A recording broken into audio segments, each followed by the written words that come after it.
Good morning, everyone. I'm Kevin Allen, and I'm joined by my usual podcast partner, former NHL defenseman Tom Laidlaw, who played 11 seasons for the New York Rangers and Los Angeles Kings. This is the Laidlaw and Allen Report. We come to you twice a week to talk hockey and other things. And, Tom, I wanted to start out today. Sidney Crosby got his 500th goal. Yes. And I guess I wanted to sort of get your thoughts on where do you think he fits? We all talk about, the Mount Rushmore of top players, and I know in Pittsburgh they think that Sidney Crosby deserves to be on that Mount Rushmore, which is hard for me to put him on there in front of any of the big four. Right. But, where do you have him? If you're ranking the top 10 players of all time, where do you have Sidney Crosby? Oh, man. I mean, you look at, your big four, obviously, you've Gretzky, Lemieux, or Howe. Yeah, and you're right. You can't take one of those guys off that list or put him in that group either. I don't think he's there.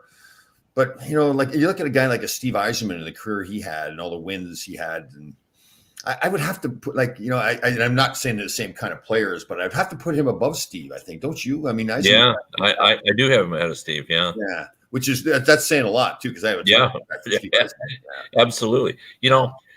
I guess I'll go first, and I'll say, I've got him in the top six. After the big four, I think you got to include Ovechkin. That's true. The greatest goal scorer of this generation. He scored a lot of goals in the era when they said scoring goals was really, really difficult. I think he's in that group. I think Yzerman's right in there as well. I think it's almost impossible to, and it's no one's fault, but the big four are the big four. They did some things that Crosby had no chance of doing because they were the first to do it. So because of that, they're always going to be there. I mean, Bobby Orr revolutionized the game. Sidney Crosby couldn't revolutionize the game. Then you look at the Ray Borks, the Paul Coffeys, those kind of guys, Larry Robinson, Guy Lafleur. I mean, you start thinking about that list of great players. Yeah, and we forgot one that I think is clearly in the top 10, and that's Mark Messier. Messier, yeah. Right. I mean, you start talking about players that had it all. Yeah. Mark Messier, had the skating, had the physical play, so he's like Howe, leadership. Yeah. He's right there. You think about it. How about some of the goaltenders too, right? Like Mark Brodeur, Patrick. For sure. Yeah, for sure. Sawchuk, Brodeur, Patrick Waugh, Dominic Hasek. He was a guy that was so unique. And during his heyday, he seemed almost invincible. Wow. So. And some of those older players too that we didn't watch as much, like a Roger Bear and those kind of guys. Yeah. It's interesting. I saw Doug Harvey, as I'm sure you did, late in his career. Yeah. So, to me, that's really kind of unfair.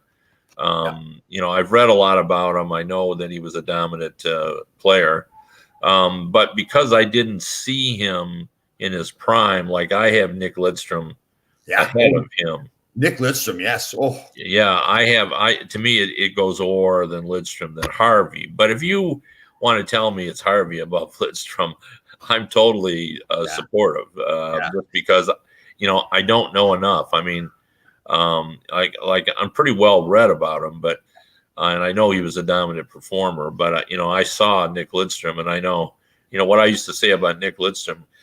Sports writers are often asked to pick the 3 stars. And whenever I was in the Detroit press box, if you didn't quite know if it was a tie, there was a lot going on. I always told people you can always take Nick Lidstrom because he's always one of the top 3 stars in the game. Yeah. No matter what game he plays in, he's always one of the best 3 players. I agree. And the other guy, Larry Robinson, for me, has got to be in that group too, right? He's for sure. Among the defensemen. And Brian Leach, I don't sell him short. I don't sell Chris Chelios short. Yes, Dennis Potvin. Yeah, Dennis Potvin.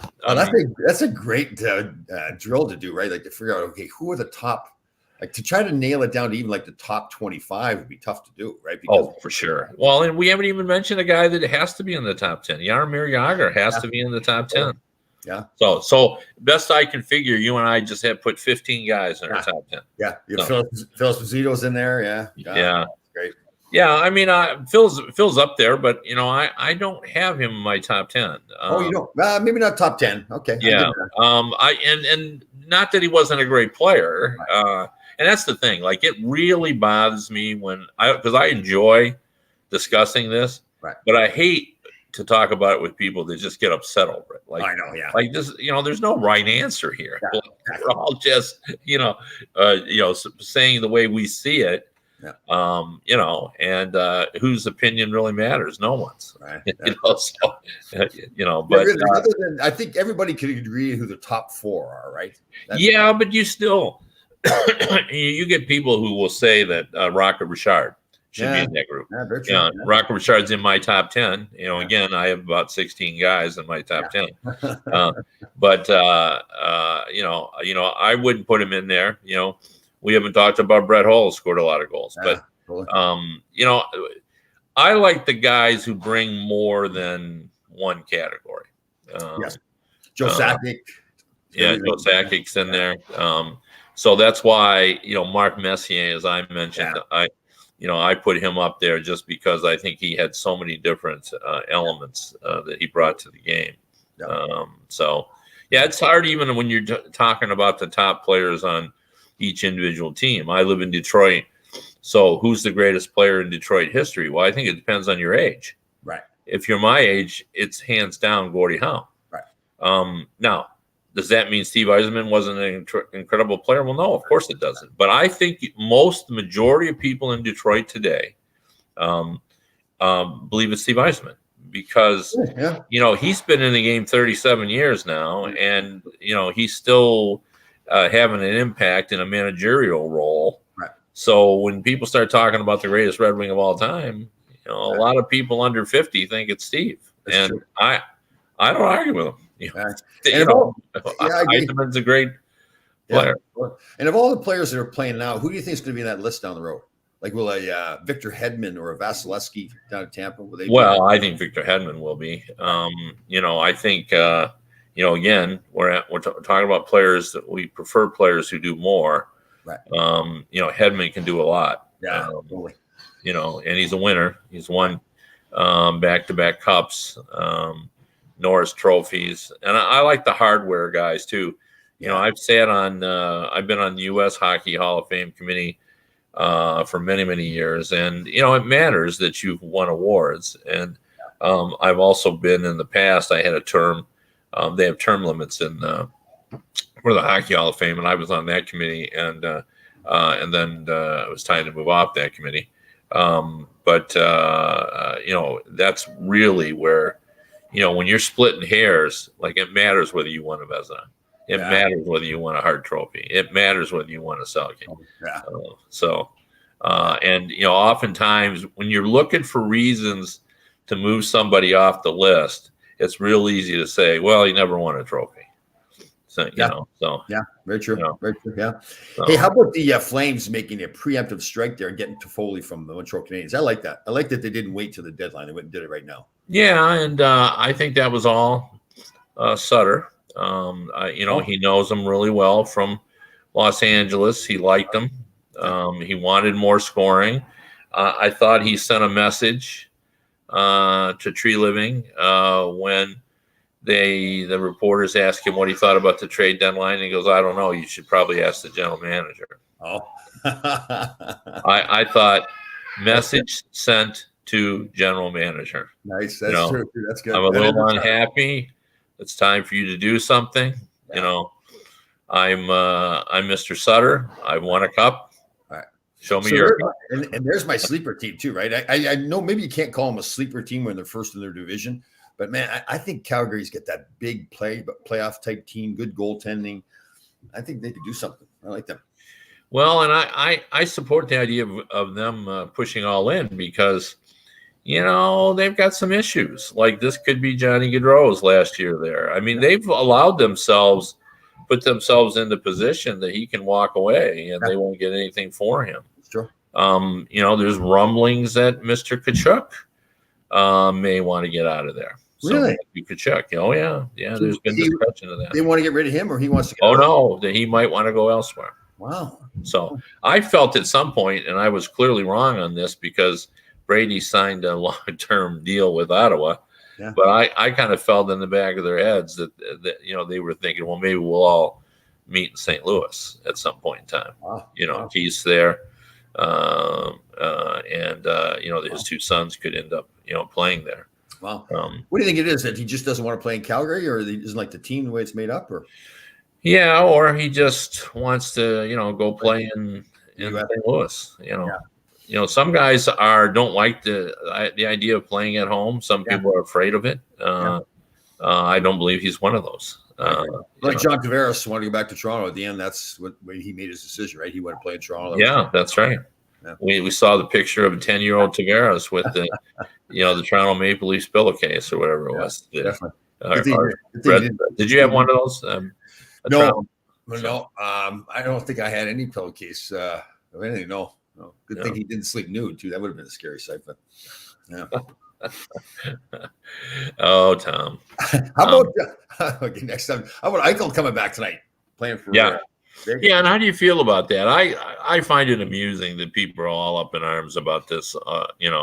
That they use the rules which are there. And the other thing about it is too, look, injuries are what they are. I remember when Henrik Zetterberg was near the end of his career, people were suggesting, oh boy, the Red Wings are in trouble. Yeah. And I remember a member of the Red Wings organization told me, we're not worried about that because the doctors have already recommended for the last 2 or 3 years that Zetterberg should retire. When you see the x-rays of his back, he can leave at any point and take an injury exception. Right. And that's exactly what happened. He quit and said, I can't play anymore. Well, he couldn't play anymore 2 years before either. But does that make it wrong? No. What that means is that guys play through things they shouldn't. Oh, absolutely. And when it comes down to it, you can certainly use that. Yeah, I mean, we see that every day in the work environment. Oh yeah. Yeah, there aren't guys that can't work that try and go for it. In case anybody's listening about what we're talking about is Mark Stone with Vegas, who's been playing with a bad back for a while now, and there's been some concern with Eichel coming back. How are they going to get under the salary cap? Well, now because of Stone leaving, he'll go on long-term injury reserve, and that'll get them. That'll get them close to being under the cap. Or are they on the cap now? They must be. No, they're right on. So they can bring Eichel in. Now they've got other problems because they've got Alec Martinez that is ready to come back, and they'll have to sort that out. And you can only have $10 million. Right. But the other element too that we just keep forgetting, they don't have Mark Stone. Right. He's their top. I mean, we were all excited about Eichel and Stone and Pacioretty playing together, but Stone won't be there. Right. Right. It's the same thing with Tampa playing with Kucherov for the season. They're a good enough hockey team to make the playoffs, and now they add an all-star to their lineup going into the playoffs. So yeah. But there's a penalty to be paid for that. Mark Stone's not going to be sharp.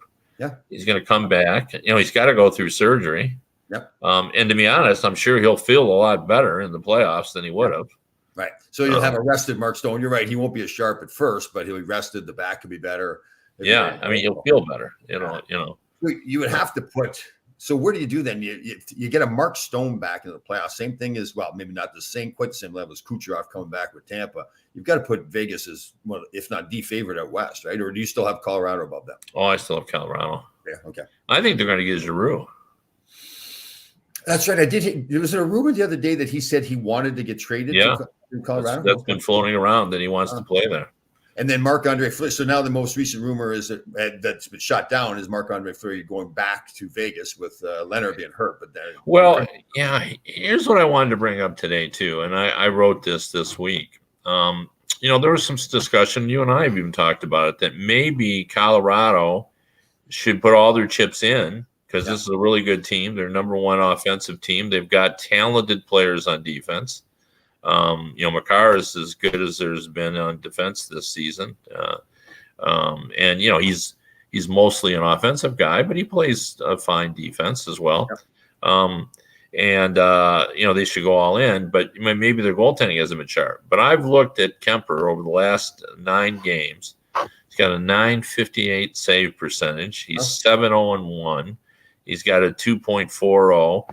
His save percentage now is where before it was below the league average, is now at .918, which is the league average has fallen to .909. So he's up there. Like, his numbers aren't all that different than Campbell in Toronto or Saros in Nashville. I mean, they're a little bit better than him, but not by much. Right. So my point is, they don't need Marc Andre Fleury. Maybe the goalie they need is right there, and now they can use their money and go after Giroux. Or if I was them, I'd go after Sherratt.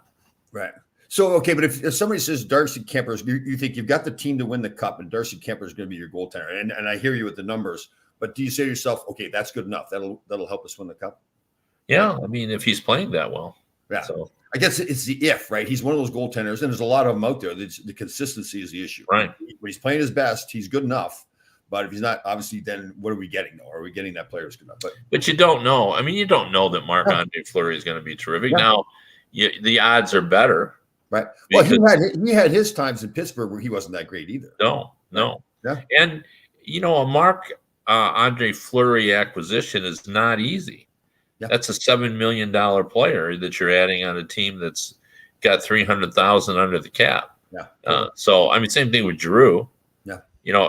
I mean, in my mind, Sakic, if he's going to get Giroux, has got to be on the phone with the Coyotes or the Kraken or the Red Wings. And, it's almost like laundering money. Yeah. You got to launder Giroux through another team so that you can get half of a half of a half. Yeah. In other words, an $8 million player gets traded to Steve Yzerman, and Philadelphia retains $4 million.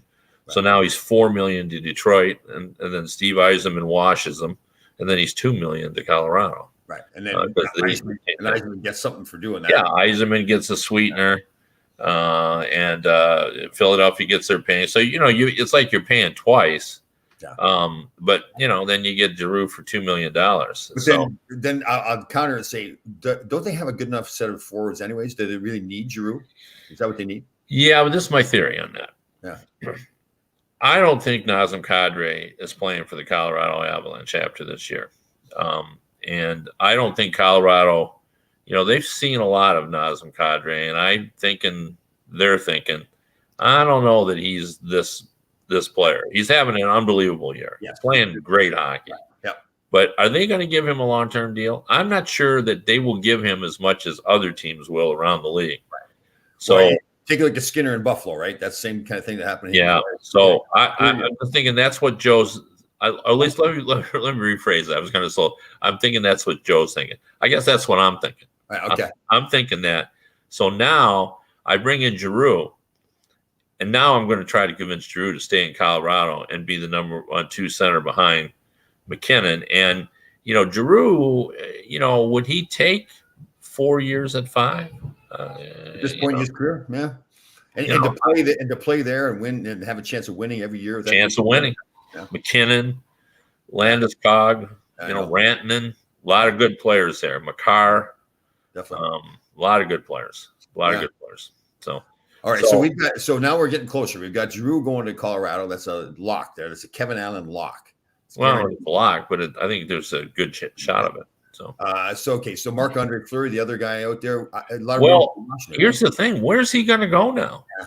Washington.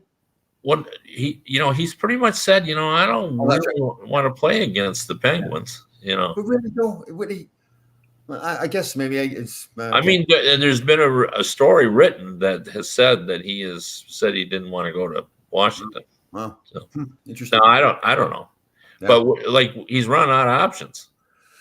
Yeah, if he doesn't want to go to Edmonton. Right. I guess I'm going to go back to Colorado still, but I guess you can't do both. You can't get Fleury right? Yeah. Yeah. Okay. You can't do both. All right. So, and I like your talk about Nazem Kadri. So, what's he going to do then, right? So some other team, are they going to fall in for that? So he's having the same thing as Skinner in Buffalo, had a career year in the last year of his contract, signs a big contract, and hasn't lived up to it until recently. Well, the only thing I will say about Kadri is if you look at his numbers, they've always been pretty good, just not this good. Right. So, and he's had a history of taking bad suspensions in the hockey team. But I mean, on one side, you may like that grittiness. I mean, Brad Marchand and Bob. But he's not going to be your kind of guy. Kadri? Yeah. Well, I don't like the lack of discipline, right? Yeah. No, that's what I'm saying. He's not your kind of guy. So, you want a guy that's not going to take, ridiculous penalties and, get suspended in the playoffs. Especially if you're that good of a player. Like it happened in Toronto. He was that good of a player and he hurt his team by. He hurt his team a lot. So, Okay, MVP of the league right now, I'm going to tell you, it's he may not win the award, but Shesterkin for the Rangers is unbelievable. Oh, man. I think he's, it's rare that it's given to a goalie, but I think if any goalie could do it, he's certainly there. I think he deserves consideration. Yeah, totally. He really is like an MVP for his team. The game he played last night, he got hurt there. He had to leave for concussion protocol and came back.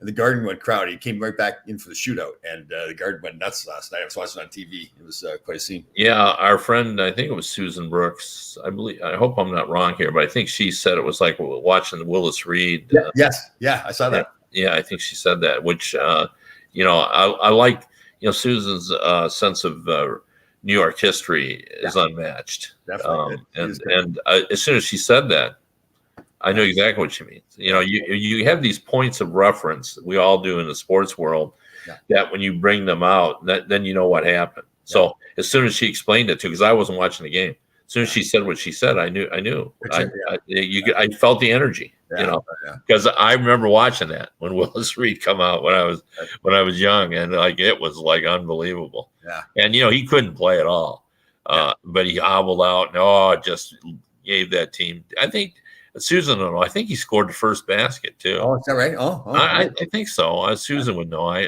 She's a bigger Ranger person, but it seems to me that he scored one basket, and then everybody and then how about Keandre Miller, the defenseman for the Rangers, scores the game winner in the shootout too? That was pretty good.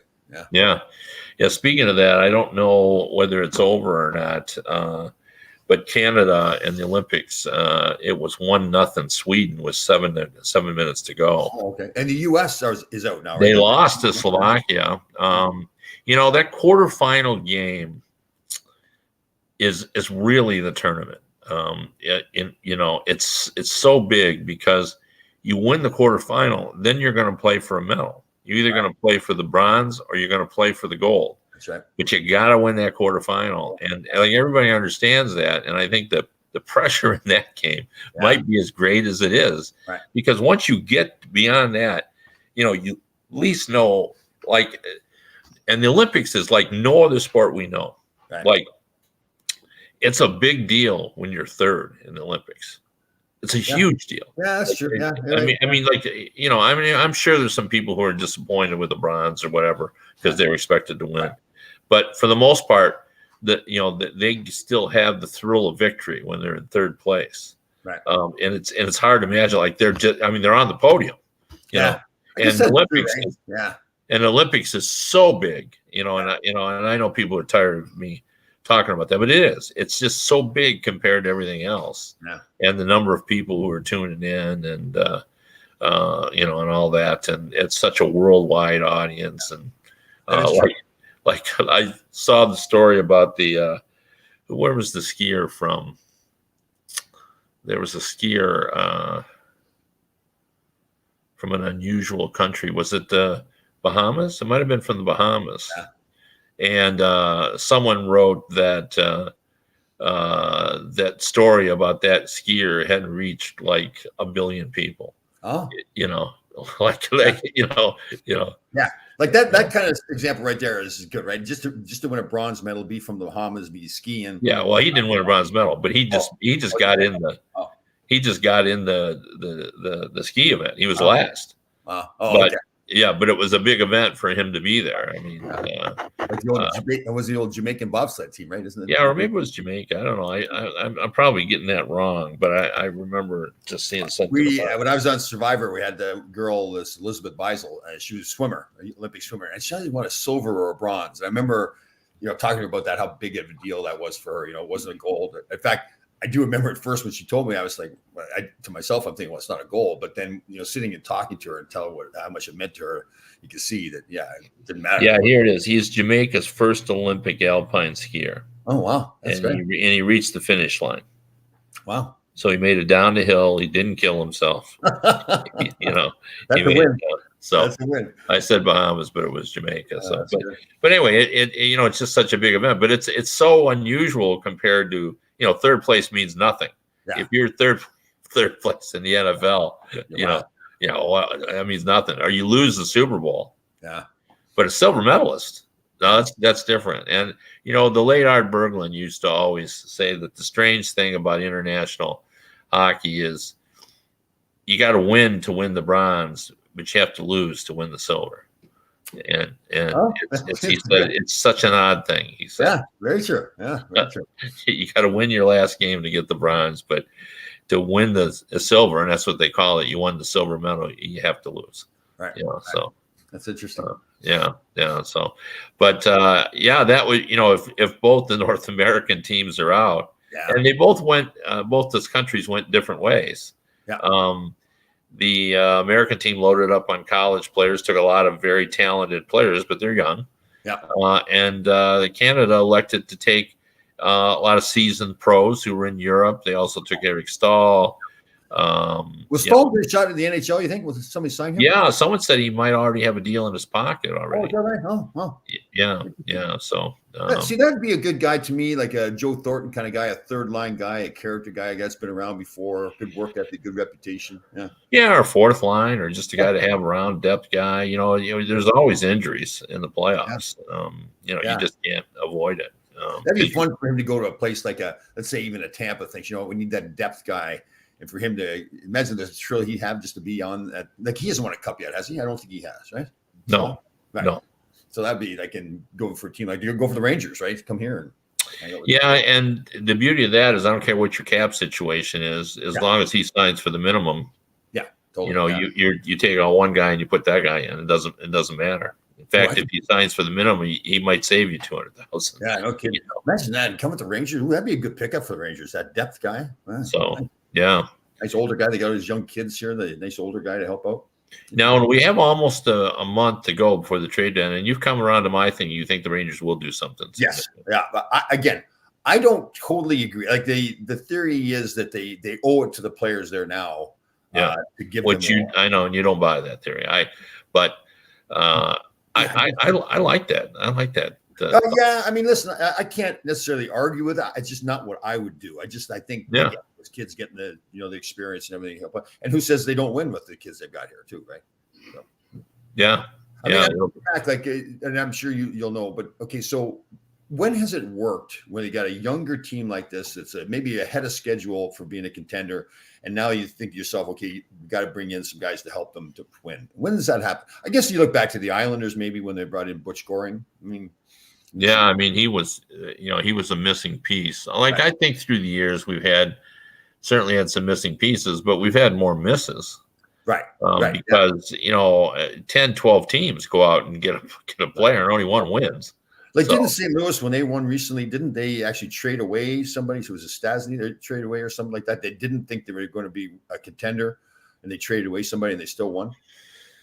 Yeah, they did make a player. And look at the Washington Capitals. I think if anything, they went and got like a Dominic Smith-Pelly, like a depth guy, right? They really didn't get anybody in their top six. Well, he came up from their minors, right? Okay, I thought. Did he get traded? I can't remember. The Tampa Bay Lightning are the best example. Yep. They went out and got Gaudreau and Blake Coleman. Right, so not top six guys, but still guys who are important players to them. Yeah, but guys that were more difficult to play against. Yeah. A little edgier. Yeah, and they'd already got Maroon in there, the same kind of player, right? Yeah, he had been there all season. Yeah, right. And then they went out, and they gave up a lot to get those guys. Yeah. Now Gaudreau, both those players had a year, and that was one of the things that they had. That was part of their strategy. Right. I've said this before, but I think Brees was underrated. Yeah. I think he does a terrific job. You're right, because he really made the moves to put them over the top. Like Steve Eisenman was there to build more. Yeah, no, absolutely has. And I like, he was the people around the league didn't like him because, he pulled off the Kucherov move. Yeah. But, I don't understand why people think that's. I know it landed in his lap. It wasn't. Well, it's the rules. Yeah, I know. Like your team. Let's say you've got a team. You're the Detroit Red Wings fan. If Detroit Red Wings do it, you're saying it's a smart move. That's a rule. And if you're the owner, wouldn't you be mad if he didn't do it? Yeah, totally. Yeah. Oh yeah. Yeah. I mean, really, people are mad. Yeah, exactly. If you don't take advantage of that, you're a fool. You don't keep your job. Yeah. Yeah. So I don't understand why everybody says but the thing I find amusing is people say, "Oh, you could close that tomorrow if you wanted." Yeah. Not that easy. And the reason why it's not that easy is historically, and Tom will verify this, in CBA negotiations, and that would require an agreement with the players, there's always give and take. Yes, absolutely. So to close that, the league will have to give up something. Why would the league want to, right? I mean, it's really, if anything, it's like the Players Association will want to keep it open because that allows more players. Yeah, definitely. Yeah. Yeah. So if they want to get rid of that, I mean, the league could, because it looks bad. All they really need to do is to say you got to have a cap even in the playoffs. But the Players Association is not going to want that. So because this gives it an opportunity for more players to earn more money. And again, a player has to get hurt off your lineup. Like in Kucherov's case with Tampa, they missed a whole year. Yeah, I mean, it's not like these guys aren't hurt. Right, totally. Yeah, and they're really hurt. And it hasn't been used that often. It's just a recent that it's happened. It may never happen for another 10, 15, 20 years. It may not happen again. So yeah. Although it happened again this year with Stone. Right. Yeah. But again, it's happened more like it seems like this kind of stuff happens maybe like 2 or 3 times. And everybody says, "Oh, you got to change the rules." Yeah. But what we have seen a lot of is going out and inquiring players who are not going to play. Right. Because this is always hard to explain to people. The way this cap works is if you want to put someone in, like if you can put $10 million on long-term IR, then your cap goes from 81 million to 91 million. Right. So then you can bring other guys in. So if you have those $10 million of long-term guys sitting there, guys who aren't going to play, that are not going to play, then you're really playing with a $91 million cap. And it works on the other end too, because there's a floor in the cap. You've got to spend a certain amount. So if you've got players that are cheaper and you're under the cap, then you go acquire one of those players that's on long-term injury reserve, and his money, even though he's not playing, goes onto your cap. Right? So I guess what I'm saying is, and just to put this in terms that maybe it's a little easier to understand, if this was at the beginning of the year and Eichel had come in and they had acquired him and they were ready to go, but they were already at 81 million. And say there was a player named John Smith, who was a $10 million player, just like Eichel, but he wasn't going to play this year. The Vegas could have traded for John Smith and put him on long-term IR, and that would have given them the $91 million that they needed to play Eichel and Stone and everybody else. Is that accurate, though? Yeah, isn't it? No, I don't think it works that way, though. I mean, it works so. Well, yeah, because didn't the Lightning go out and acquire Gaborik and somebody before the season last year I thought it worked more that the current roster that they had, they were going to be over the cap. Then Kucherov got hurt and he went on long-term injury reserve. So they were able to be over the cap because of his big contract. I thought they went out and acquired, let me look it up here. They went and got Gaborik. But if you acquire Gaborik, it's more money going against the cap. No, because it went on long-term IR. Let me see here. Right. So Gaborik, but that doesn't help you get under the cap when Kucherov gets hurt. But your cap goes up when But they were already going to be over the cap, and that's when Kucherov got hurt, so his money didn't go against the cap anymore. Yeah, I'm trying to figure out trade. Yeah, trade for interesting for Gabrick. Okay. While you're looking that up, yeah. I'm looking. I'm thinking, okay, who else? We had a flurry of coaches getting fired there. Are we going to have anybody else getting fired the rest of the year? I don't think so. Yeah. Okay. Yeah, you're probably right? Because all the firing of the teams that were disappointing or weren't living up to expectations, it's already happened. Okay, I'm going to read it here from the thing. It's okay. Mm-hmm.